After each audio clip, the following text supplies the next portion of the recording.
Today's top stories and your weather forecast in the first 8 minutes. Now on 8 News at 11. We begin tonight with several breaking stories. The search for a 16-year-old and his 5-year-old cousin in Richmond. Family members say they were listening to music in a car like this in front of their home on Earhart Road when the teen drove off. Police do not believe they are in danger, but they have been gone now for 3 hours. The teen does not speak English and is unfamiliar with Richmond. Also breaking right now, dozens of calls into our newsroom about police and helicopters in Hopewell. And 8 News has learned about a malicious assault and a suspect and victim who authorities say are missing right now. Our 8 News reporter Matthew McClellan is live there at the scene with the latest. Matthew? That's right, Juan and Christina. An active search underway for an alleged victim after a malicious assault here in Hopewell. This is in the area of 21st Avenue and Broadway. Right now, multiple units are here. Hopewell Police, State Police here with backup. Emergency responders also responding. You'll see family members and neighbors also standing by, waiting for some kind of answer as this search continues. Just a few moments ago, neighbors and family members shouting into the woods, "Can you hear me? Say something if you can hear me." Also shining lights. Right now you're seeing an ambulance coming up to the scene. It looks like a possible rescue attempt is imminent. An ambulance is here, fire truck also pulling up, so a dramatic scene growing more intense by the minute. Of course, time is of the essence here, and this search is growing more and more frantic with every minute as the injuries of this victim are unknown. We are told those are unknown head injuries at this time. We're going to stay out here, continue to follow this story, and get as much information and bring that back to you as we learn it. Reporting live in Hopewell, Matthew McClellan, 8 News. Thank you, Matthew. We also have breaking news tonight in the Tamir Rice case. A third expert has testified that a Cleveland police officer was justified in killing the 12-year-old who was carrying a pellet gun. In newly released video, Officer Timothy Lohman shoots Rice within 2 seconds of arriving on scene. The Rice family is calling for a special prosecutor to take the case. We'll have updates for you here on 8 News. New tonight, the family of a Virginia man who died in police custody is speaking out. New video shows officers using a stun gun on 46-year-old Linwood Lambert back in May of 2013. His family shocked and overwhelmed after seeing these videos for the very first time. Our 8 News reporter Claudia Rubsich is in our newsroom. That man's sister is very upset tonight, Claudia. That's right, Christina. The family's $25 million lawsuit accuses South Boston police officers of misconduct, alleging excessive force, wrongful death, and denial of medical care. I want them stripped of their badge and their gun. They need to be off the street. They don't need officers walking around, running around, trying to protect and serve citizens with that type of attitude. Officers caught on tape repeatedly using a stun gun on Linwood Lambert while he is handcuffed outside a hospital where the officers had initially taken the 46-year-old for medical help. And he's in handcuffs, and they tase him one time, and he's on the ground. It's over. It's done. There's no reason to subject this gentleman to further punishment, to further tasing, to put his life at risk. Officers put Lambert back into the patrol car where it appears the stun gun is used again. Lambert later died of cardiac arrest. The cause of death listed as acute cocaine intoxication. They have to say that it was justifiable. But as you look at the video, it's excessive force. It's more than what was needed for a man who was restrained. So that's just a story that they want to stick with because, you know, that's what they do. They make up stories and they stick with it. So if they tell a lie long enough, it becomes their truth. The officers denied the allegations, claiming Lambert was acting strangely as they took him to the hospital. And the stun gun was used after Lambert kicked out a patrol car window and ran from them.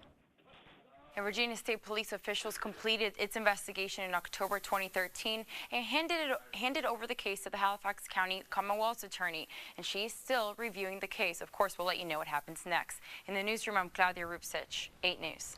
A Chesterfield man wanted for 7 years on several sex crimes against a child is captured in Hampton. In November of 2008, 32-year-old Daniel Avila was charged with abduction and kidnapping, aggravated sexual battery, indecent liberties with a child, and object sexual penetration. Tonight, he sits behind bars at the Chesterfield jail. It's the moment the world stops. A child disappears and the dread for parents begins. But coming up with a physical description of the children as they get older makes it difficult to find them. 8 News reporter Jonathan Costin shows us how technology is tackling that challenge. The numbers are simply staggering. According to the National Center for Missing and Exploited Children, 347 children are missing here in Virginia. More than 74 of those kids are right here in our viewing area. So what's being done to find them? A specialist with the center shows us how experts are using age progression in hopes of bringing each child home. I would love to be out of a job. Joe Mullins is one of 4 forensics imaging specialists at the National Center for Missing and Exploited Children in Alexandria, Virginia. Their creations, hope-based images. They digitally alter the physical appearance of a missing child using image editing software to show how they might look years after the child's disappearance. As a forensic artist, I live in a wonderful world where art and science have to get along. But those two worlds have to come together because we need a forensic anthropologist. We need the medical examiner. We need, the law enforcement aspect of it too plays into it. But the science has to be there. There's no enhance button that automatically age progresses a child. It's a good old-fashioned Adobe Photoshop. We say it's a manual, manipulation of the images. It's more technique than technology. A child has to be missing for at least 2 years to be eligible for an age progression, making adjustments every 2 years up until the age of 18. Hopefully the child has been recovered in that time process. They don't grow up on our computer screen. Once 18, their age progressed every 5 years. Ideally, we want reference pictures of mom and dad at or around the age a child would be today. They want to compare facial growth and features, focusing on the parent the child favors. Good starting point having those family reference pictures where we can pick, features right from the family tree and apply it to that child's face.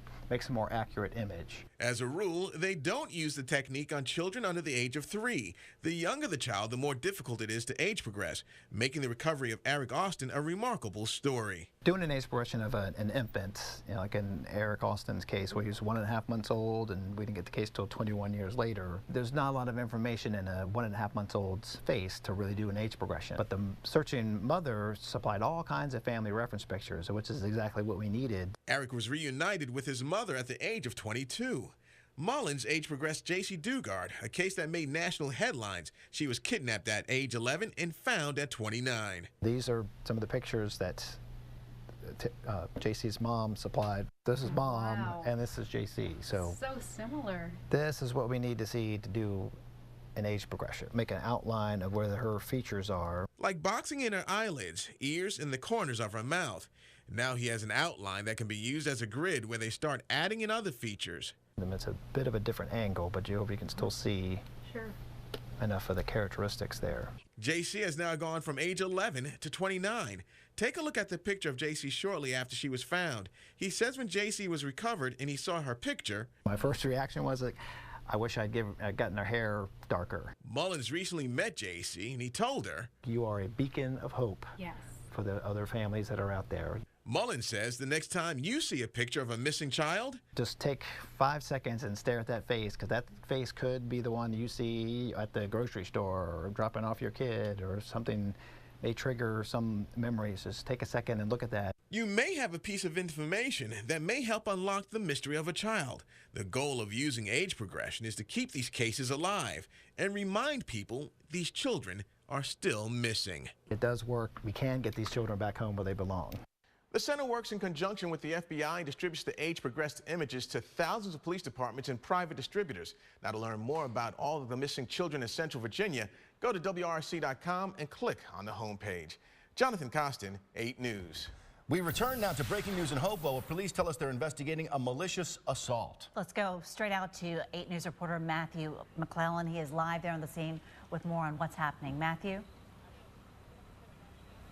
Christina, this story developing so quickly. We've been here for some time now, and the search began in the woods, people shouting into the woods, shining lights there, looking for the alleged victim there, calling for him, and right now that search has gone from outside to the inside of this house. First responders just now bringing out the alleged victim, covering him with a sheet. Right now he's on the other side of the ambulance. They're getting ready to load him on and take him to the hospital. Unclear at this time why it took so long to find him inside the house, but we were being told right now that he was inside the house near this window on the side of this tree, if you can see it there. A lot of questions coming in. We are working to get those answers for you, but again, multiple agencies here. An alleged victim of an assault. We're told he has unknown head injuries at this time. He has been found. He's being taken to the hospital to get medical care. We are working to learn the very latest. Reporting live here in Hopewell, Matthew McClellan, 8 News. Thank you, Matthew. We'll continue to update that story for you through the newscast. It's been an unusually warm November day here in Central Virginia. But apparently it's going to get colder. Let's go to John for an update on our weekend forecast as well. Temperatures are going to be dropping as we head through the next couple of days, getting a little chilly over the weekend. It's still mild outside for us. We've had a nice breeze out of the west across the city towards the airport, so still holding in the lower 60s, but as those winds abate later on, we're going to drop down into the upper 40s to around 50 by early tomorrow morning. A sunny day, gusty winds, however. We'll show you the wind gust forecast in a few minutes. We'll make temperatures back up to around 65, but colder for Saturday and Sunday. All right, thank you, John. Parents, you've heard the concerns about football helmets and the risk of concussions, but what about your child's hockey helmet? A recent study here in Virginia is sounding an alarm tonight. Here's 8 News investigator Carrie O'Brien. I recently met with researchers at Virginia Tech, the same scientists who rated football helmets. Now they've taken their tests from the field to the ice. Their major finding, about a quarter of all hockey helmets worn from the pros to the youth leagues may be unsafe. From the body checks to the slams into the boards to those hard hits on the ice. No doubt about it, ice hockey is a full contact sport. Kids will bump each other from behind and stuff like that, and that's when they go flying into the boards. That's the scariest part. Brian Gowdy coaches the Richmond Royals Youth League. There's limited contact at this level, but he knows a head injury is always a concern. According to the Centers for Disease Control, out of all sports, boys hockey has the second highest rate of concussions, a blow to the head causing the brain to shake inside the skull. In this rough and tough game, your only power play against a concussion may be your helmet. But Dr. Stefan Duma with Virginia Tech School of Bioengineering and Mechanics found most hockey helmets score low in safety. We looked at 32 models, which were all the models of new hockey helmets on the market. Tech researchers perform rigorous impact tests with the hits coming in at different heights and speeds. For each helmet, we tested 48 times. So front, side, back, top, centric and non-centric. As with football helmets, Tech used a 5-star rating system, 5 being the best, 1 considered marginal. The results? 9 helmets failed to earn a single star. We think 9 are performing so low that no one should buy them. None of the helmets earned a 4 or 5-star rating. And then all of these are basically 1-star. When we shared the ratings with parents like Mark Chevron, whose son plays for the Richmond Royals, he was not shocked. Basically, it's plastic and styrofoam. Chevron counts on good coaching to prevent injury. They've learned if they have to fall and they fall into the boards, they learn to tuck their head. But parents were surprised to learn helmet costs did not play a role in the rating. Some of the most expensive helmets didn't perform that well, and some of the cheapest helmets were at the top of the list. As part of the study, researchers compared how much protection hockey players have on their body compared to inside their helmet. And what they found is their head is the least protected. You can see it just looking at this glove. Look at the amount of padding here compared to what's in here. More head padding and a slightly bigger helmet is needed, says Dr. Duma. Right now, they're about 15 millimeters, so we're talking about 30 millimeters. The study already appears to be shaking up the system, and Dr. Duma expects we'll see changes next year. Every week we have a company in here testing a new device, a new product. In the meantime, the real power play is on coaches to teach safety. Teaching the game just to be aware where they're on the ice, because it is a contact sport, and keeping your head up is a big deal. Carrie O'Brien, 8 News. To see how your child's hockey helmet rates, go to WRIC.com. We'll have a link in the link to the study in Carrie's story. And remember, 8 News wants to hear from you. You can email our investigative team, ireport8@WRIC.com. You're watching 8 News at 11, the news where you live. Stay with us. Juan, John, and I are back in just a moment. Welcome back. We want to go back to that breaking news that's happening right now in Hopewell. We've been getting calls here in the newsroom about helicopters and police.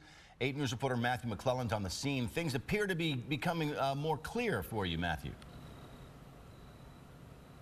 That's right, Juan. At first, we did not know the nature of this alleged victim's injuries. We only were hearing that it was an unknown head wound. Well, I can report now that he was just seen walking out of the house. He was covered, of course, by a sheet just to conceal his identity, but he's being loaded onto an ambulance. Is expected, according to officials, to be okay. They actually tell me that the search started in the woods, and he allegedly, according to police, walked out of the woods and into the house before he was taken into this ambulance you see here. Right now, the suspect's still out there. Investigators looking for the person responsible for this malicious assault, causing these head wounds to this victim here. If you have any information, call police. Reporting live in Hopewell, Matthew McClellan, 8 News. Thank you, Matthew. I want to thank all of our viewers who wrote I Report 8 at WRIC and call the newsroom with that story. Now a live look at the River City. Let's go to John for an update on that forecast. Kind of twinkly out there, John. A little twinkly and going to be getting a little chilly over the next couple of days. It's still rather comfortable out there because we've had the winds coming across the city, the heat island effect from all the buildings downtown, holding us at 62 and keeping things kind of mixed up. But as these winds diminish, and you see they're still around 9 or 10 miles an hour for us. They drop down to under 5 miles an hour. We'll start to get some radiational cooling developing, and we'll see temperatures heading down quickly into the 40s.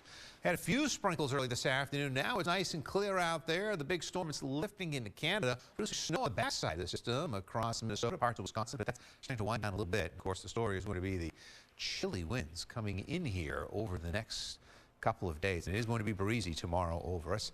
We should bottom out somewhere around 50 tonight here across central Virginia. We'll start you at 50 degrees early tomorrow morning. We'll make it up to about 65 in the afternoon, but the story is going to be the winds. Here's the wind gust forecast for Friday, starting off gusting to around 19 miles an hour in the morning, and then as we head towards noon, we'll see winds drop for briefly, and then in the afternoon hours, see some wind gusts picking up to around 30 miles an hour for us, and that's going to continue off and on tomorrow night and all the way through Saturday. So as we put the maps into motion for you, we can see sunshine to greet you tomorrow, but again, a breezy day for us, especially Friday, 1 p.m. onward. We are going to head into your Friday evening for the high school football game, set you up with clear skies. It will get cool. Temperatures will drop into the upper 30s by the time we get to Saturday morning, getting ready for the Richmond Marathon. It's going to be a cool, breezy day for that. Staying windy and rather chilly over us as temperatures Saturday afternoon will only make it up to around 52 to 54 degrees. So the next 8 days, cool over the weekend, especially in the mornings, warming next week, with the next chance of rain about a week from now. We may make it back to 70 then, but you don't have to worry until next week. You just have to wait until tomorrow morning for another chance to win an $800 Martin's gift card. Be watching Good Morning Richmond between 6 and 7 a.m. Be the 8th caller when we tell you to call. You win. All right, time now for what's trending. A Hong Kong billionaire bought this Blue Moon diamond. It's 12 carats for his 7-year-old daughter, Josephine, just one day after he actually paid a cool $28 million for another one. It was a pink stone. No way. Okay, this guy now owns 3 of the world's most expensive gems. All have been renamed after his daughter, who he loves. Get this, the guy's worth $10 billion, so it's not that much money for him. But he's only the 6th richest man who lives in Hong Kong. Wow. Amazing. All right, Mitch. Take it away. All right, coming up, just final. Did Virginia Tech help or hurt its bowl chances tonight against Georgia Tech? We got highlights next. Welcome back. It's time for the 8 Sports Report. Virginia Tech had 3 more regular season games coming into tonight and had to win at least 2 of them to get to a record 23rd straight bowl game. A win would also help out the game day for Frank movement for next week. This isn't how you get game day, though. First quarter, the Hokies are already down 7-0. A great completion to Cam Phillips. He's going to dance around and eventually get stripped. That's no good. Georgia Tech recovers the fumble. That would lead to another touchdown, so it's 14-0. The Hokies are in trouble, but they battle back. They lead a drive down the field. Michael Brewer hands off to Trayvon McMillan. He gets to the corner and gets in the end zone. It's 14-7. Then right before the half, Brewer's going to throw it this time. Back shoulder throw. Gorgeous throw to Isaiah Ford. We're tied 14-0 at halftime, and Beamer's wife, Cheryl, very happy about that. The Hokies take the kickoff at half, and then disaster strikes as Brewer's back to pass again, and he throws it right to Grant Mitchell, who plays for the Georgia Tech Yellow Jackets, and he takes it all the way back for a touchdown. Pick 6, Georgia Tech lead 21-14. Virginia Tech got a field goal after a turnover, then they got a few more turnovers, and with 7 minutes left, here is the game-winning score. McMillan again up the middle. Virginia Tech's defense would bend but not break. They hold on and win at 23-21, and the Hokies are bowl eligible with 1 more win this season. Speaking of postseason football, playoff football is imminent in the high school ranks. 30 local teams hit the field tomorrow night across 6 divisions, plus private schools on Saturday. In 6A South, we talked about the 8 Sports Blitz rivalry of the week. Cosby at Manchester at 6. Thomasdale's also in this region. They will play Woodbridge, and the other 2 games are up in the Woodbridge area. So here is Thomasdale coach Kevin Tucker. If the team will just put together 4 quarters of football like we did against Dinwiddie, like we did earlier in the year versus Petersburg and some of the other schools, we have a good chance of making a run in the playoffs, and that's what these guys got to believe in. In 4A South, Hanover's the number 2 seed hosting number 7 seed Louisa. Monacan and Cosby will meet in the 6-3 game at Monacan, and the 2 other games in the region are in the Fredericksburg area. Hanover assistant Tyler League expects a strong ground game from the Lions.